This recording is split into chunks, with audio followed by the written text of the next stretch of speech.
சில மாசங்கள் எப்ப பொறக்குது அப்படின்னு பலரும் காத்துக்கிட்டு இருப்பாங்க. அதுல ஒண்ணுதான் ஆடி மாசம்.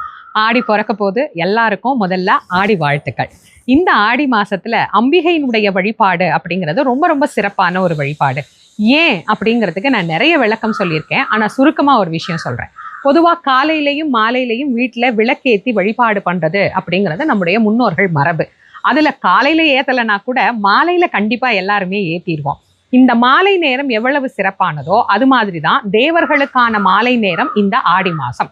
ஆடி மாசம் அப்படிங்கிறதுல காற்று அதிகமா இருக்கும், நோய்கள் நிறைய வரக்கூடாது அப்படிங்கிறதுக்காக வேப்பிலையே தனக்கு ஆடையாக அணிந்திருக்கக்கூடிய அம்பிகையை நினைச்சு விரதமாக இருந்து மஞ்சள், வேப்பிலை, கூழு இப்படி இயற்கை சார்ந்த ஒரு வழிபாடு ஆரோக்கியமானதாகவும் இருக்கணும், அம்மனையும் நாம வழிபடணும் அப்படிங்கிறதுக்காக இந்த ஆடி மாத வழிபாட்டை நம்முடைய முன்னோர்கள் மிக சிறப்பாக நமக்கு கற்றுக் கொடுத்தாங்க.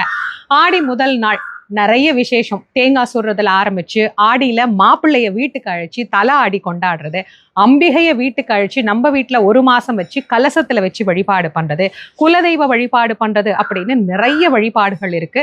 உங்களுக்கு என்ன வழிபாடு அதுல செஞ்சு வழக்கம் இருக்கோ அதை செய்யுங்க.